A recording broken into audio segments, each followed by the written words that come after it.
29 नवंबर से शुरू हो रहे संसद के शीतकालीन सत्र पर इस बार सबकी निगाहें टिकी हुई हैं, क्योंकि इस बार इस सत्र में सरकार तीनों कृषि कानूनों को वापस लेने के लिए एक विधेयक पेश करेगी।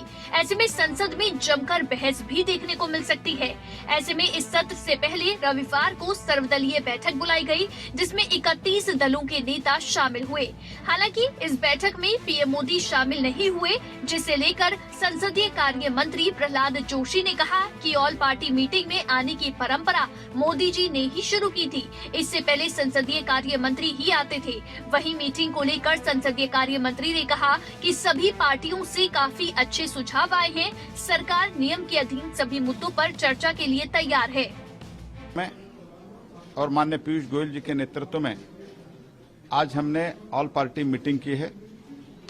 ऑल पार्टी मीटिंग में 31 पार्टीज पार्टिसिपेट किया।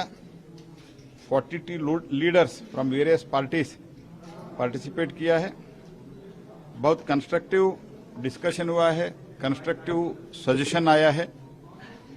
सरकार वो सजेशन सब नज़र में रखते हुए सरकार के तरफ से माननीय राजनाथ सिंह जी ने कहा कि ये जो कुछ भी सजेशन आया है पूरा हम ध्यान में रखेंगे और सरकार नियम के अधीन जो कुछ भी चर्चा माननीय स्पीकर और माननीय चेयरमैन परमिट करते हैं वो सब चर्चा के लिए सरकार तैयार है। सरकार के तरफ से हमने यही निवेदन किया है, सभी चर्चा के लिए नियमों के अनुसार सरकार तैयार है जब स्पीकर और चेयरमैन परमिट करता है, लेकिन बिना डिसरप्शन सदन चले, सदन का कार्यवाही चले, यही हमने रिक्वेस्ट अपोजिशन से किया है। सभी अपोजिशन हमको आश्वस्त भी किया है कि हम पूरा कोऑपरेट करेंगे और इस बार और ज़्यादा प्रोडक्टिव सदन होगा, सेशन होगा, ऐसे सरकार का उम्मीद है। सर, विपक्ष वाले कह रहे हैं कि क्या कारण है कि प्रधानमंत्री नहीं आए? प्रधानमंत्री जी आने का परंपरा शुरू हुआ माननीय मोदी जी प्रधानमंत्री बनने के बाद। उससे पहले सिर्फ और सिर्फ पार्लियामेंट अफेयर्स मंत्रालय 700 से ज्यादा किसान मर गए, तो हम लोगों ने कहा कि आपने कानून वापस लिया जिसकी वजह से 700 लोग मरे, तो उनका कॉम्पनसेशन की बात भी होनी चाहिए। उनको किस तरह से कॉम्पनसेट करेंगे, उनके ऊपर आपने सैकड़ों मुकदमे दर्ज कर रखे हैं, उनको वापस लेने की बात भी होनी चाहिए। इस पे चर्चा होनी चाहिए और खास तौर से मिनिमम सपोर्ट प्राइस, इसको एक स्टैट्यूटरी पहनाना चाहिए अमली जामा और इसको स्टैट्यूट के अंदर लाना चाहिए जिससे कि बाइंडिंग हो सके।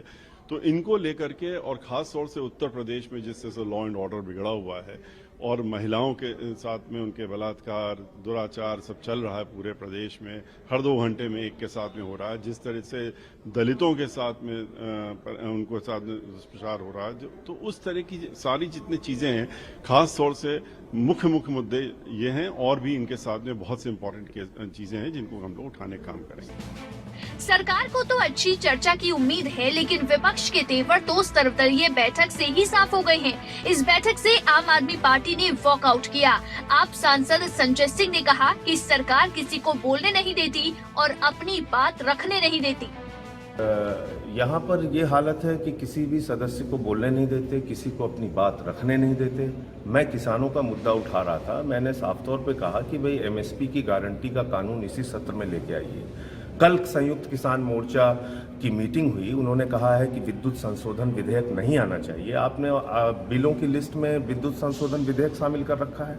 मैंने पंजाब का मसला उठाया कि पंजाब में आपने बीएसएफ का कार्य क्षेत्र 50 किलोमीटर बढ़ा दिया, वहाँ पर अशांति फैली हुई है। आप लोग जिन्ना करते घूम रहे हैं, किसान गन्ना कर रहा है, आप कुछ सुनने को मानने को तैयार नहीं है। ना पार्लियामेंट में बोलने देते हैं, ना ऑल पार्टी मीटिंग में बोलने देते हैं, तो ऐसी मीटिंग में रह के क्या फायदा है। सर्वदलीय बैठक में टीएमसी के सुदीप बंदोपाध्याय और डेरेक ओब्रायन ने 10 मुद्दे उठाए हैं। टीएमसी ने जो मुद्दे उठाए हैं वो है बेरोजगारी, पेट्रोल डीजल और जरूरी चीजों के दाम, एमएसपी पर कानून, संघीय ढांचे को कमजोर करने की कोशिश, प्रॉफिटेबल सरकारी कंपनियों में विनिवेश पर रोक, बीएसएफ का ज्यूरिसडिक्शन, पेगासस, कोविड के हालात, महिला आरक्षण बिल की मांग, बिलों पर सही रूप में चर्चा। संसद का शीतकालीन सत्र काफी हंगामेदार रहने के आसार हैं।